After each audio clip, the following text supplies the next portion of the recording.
वात, पित्त एंड कफ।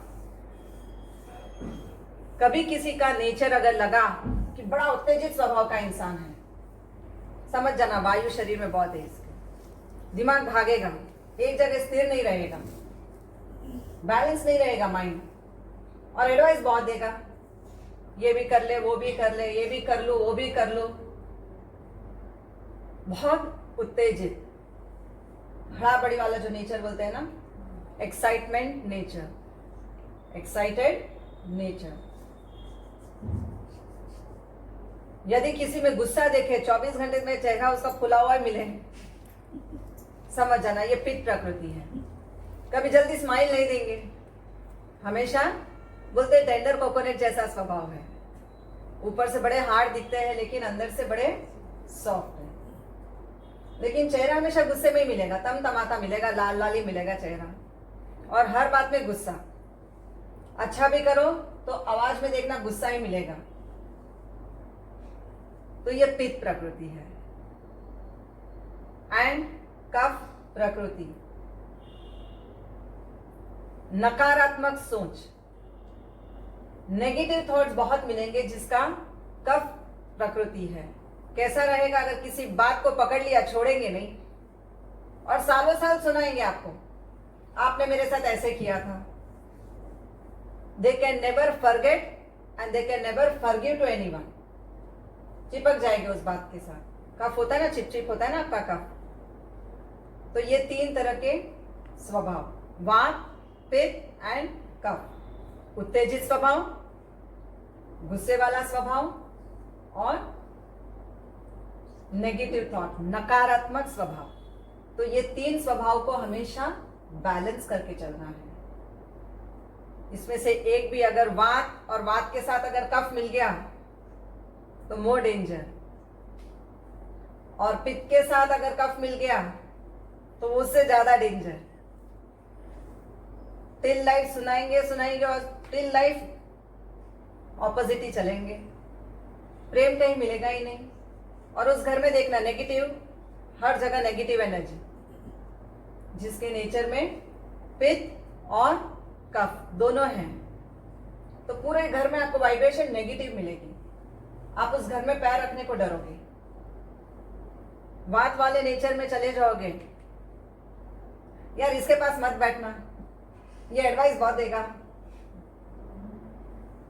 बर्ब्स बहुत आएंगे, नीचे से गैस बहुत जाएगी। तो ये वात वाला नेचर है। कहीं पे भी दबाओ, बर्ब्स आने शुरू हो जाते हैं। यहां दबाया, यहां दबाया, शरीर बहुत दर्द करेगा वायु की वजह से। जिसकी पित्त प्रकृति है, सर में बहुत दर्द करेगा, migraine, headache, acidity, burning sensation from throat to oesophagus, ये सारा बर्निंग सेंसेशन। एंड कफ प्रकृति वाला सारा दिन आपको थूकता हुआ मिलेगा रोड पे, जहां जाएगा थूकेगा। तो ये है कफ प्रकृति, और हर बात को लेकर चिपक के बैठ जाएंगे, छोड़ेंगे नहीं आपको, इसलिए उनसे दूर रहना। बोलते ना लकीर का फकीर है, तो ध्यान रखना, उनसे ज्यादा नजदीक नहीं जाना। तो बी केयरफुल। लेकिन ये तीनों को बैलेंस करते हुए चलना है। कैसे? एक तो पास्ट में बताया गया था आज से 6 महीने पहले कि हाउ टू बैलेंस योर वात, पित्त एंड कफ। 3 उंगली लेंगे, 3 फिंगर्स, यस। वात आपका राइट हैंड लेंगे। आप देखते हो ना नाड़ीवेद क्या करता है, सीधा आपके वात, पित्त और कफ, ये 3 उंगली रखेगा। जो उंगली आपकी ज्यादा उछल रही है, जहां आपको पैल्पिटेशन ज्यादा महसूस हो रहा है, आपका वो स्वभाव है। पहली उंगली गई index finger, vata, centre finger, pitta, and third your ring finger, that is kapha. महसूस करो किसकी कौन सी ज्यादा उछल रही है, आपका वही स्वभाव है। अगर 2 एक साथ उछल रहे तो समझ जाना गड़बड़ है। हमारे नेचर में कितने गड़बड़ है। Very simple way to know your nature.